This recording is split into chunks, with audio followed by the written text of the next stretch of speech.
Hey guys, and welcome back to my YouTube channel. My name is TitaniumBuilt, or Tanya, for those of you who don't know. And for those of you Titans that are coming back for yet another upload, thank you so much for joining me.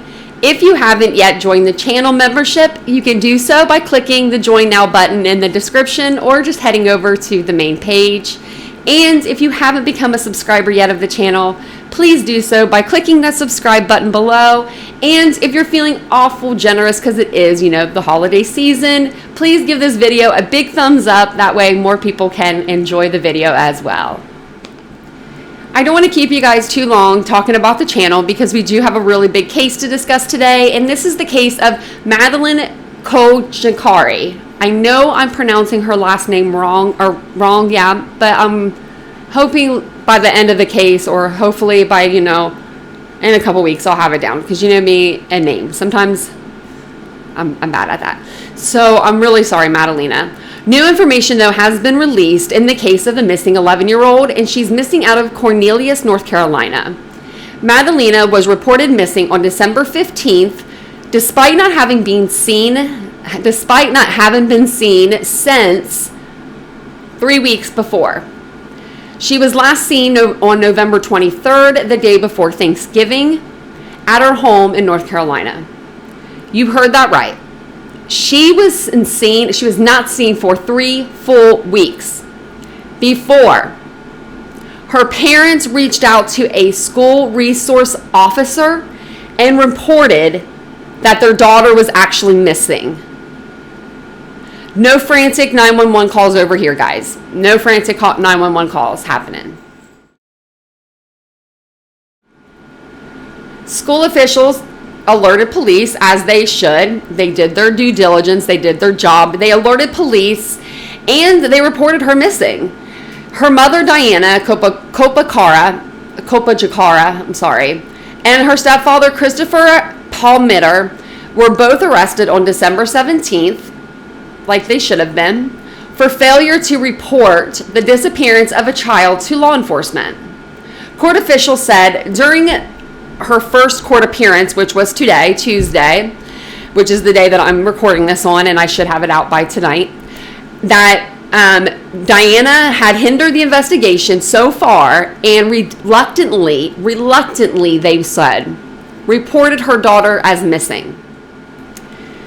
The mother was given a $250,000 bond, and she's ordered to be placed under electronic monitoring device, which is like an ankle monitor, if she is said to make her bond.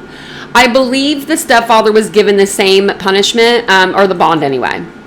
An arrest sheet for the court record detailed the following timeline of events from December the 12th until December the 15th.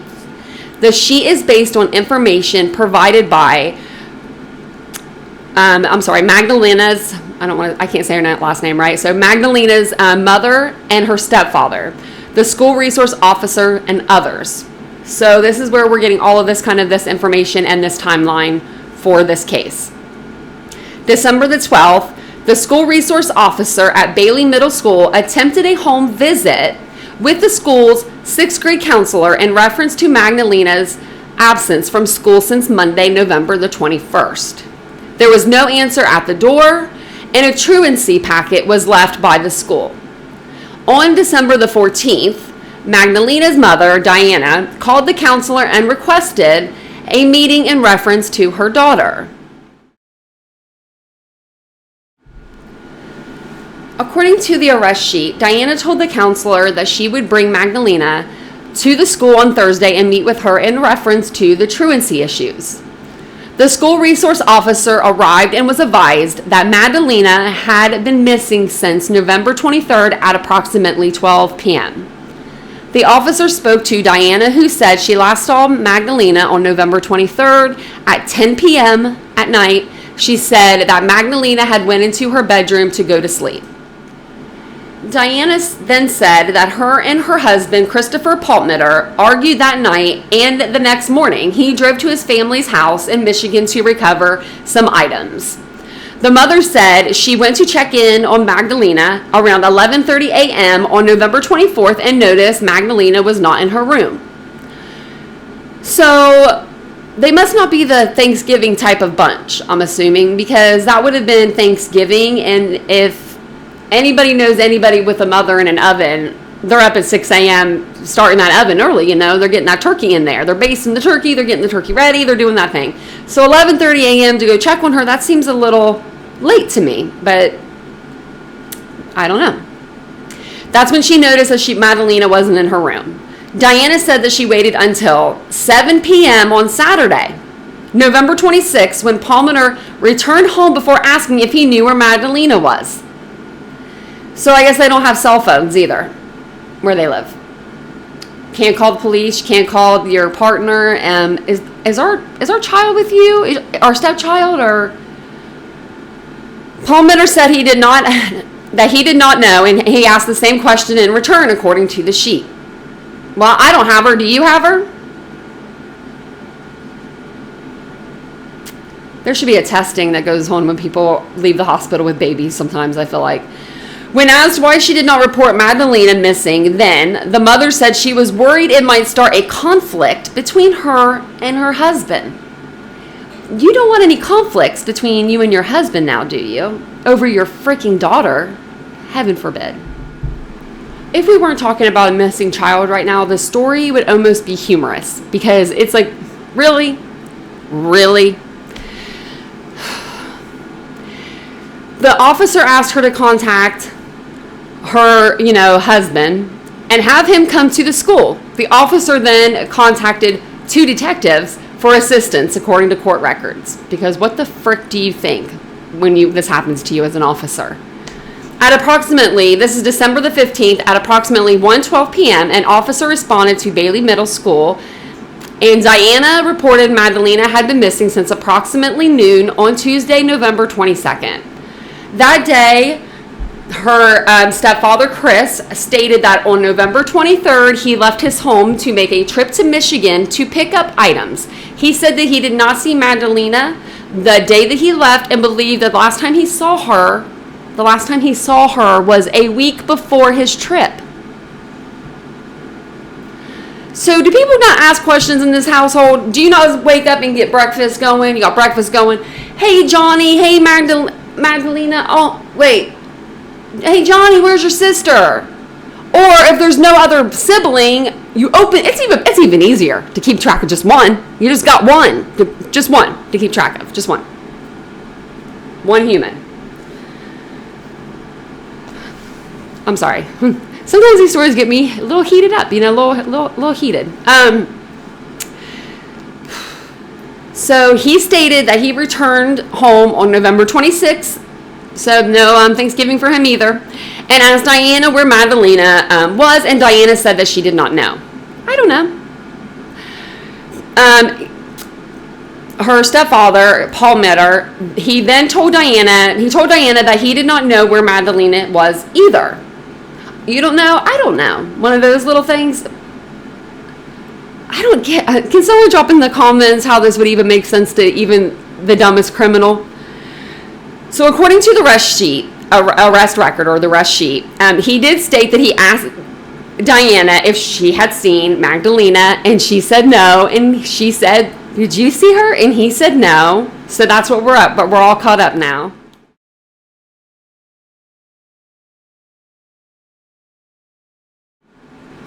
And this must be some really effed up household, because just wait for it, okay? He then asks her, Chris asks Diana, did you hide Madalina?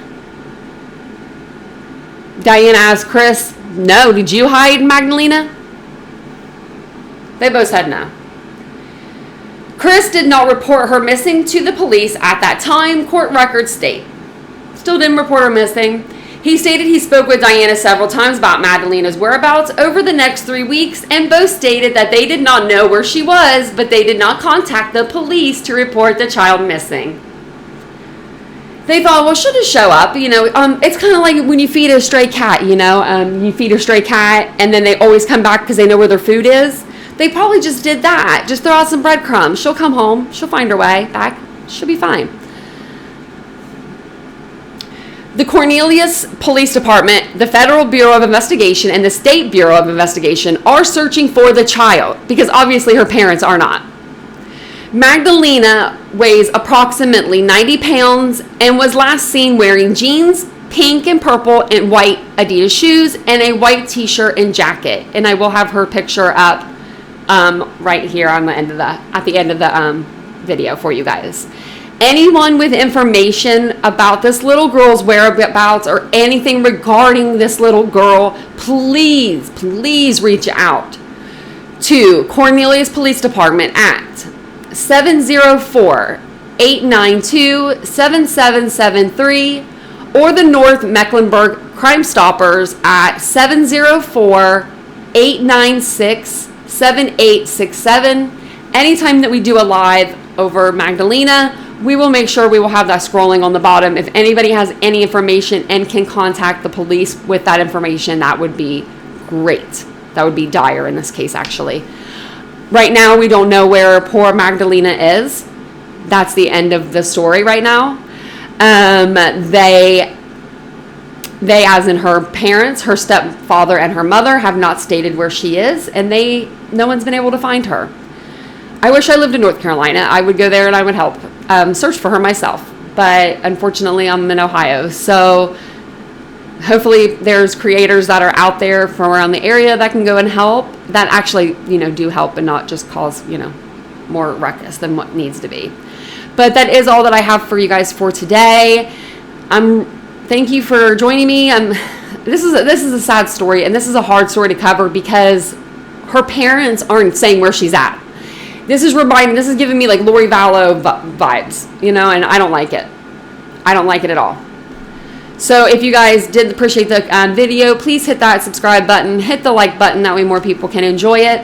And I will see you guys all in my next live. Bye, guys.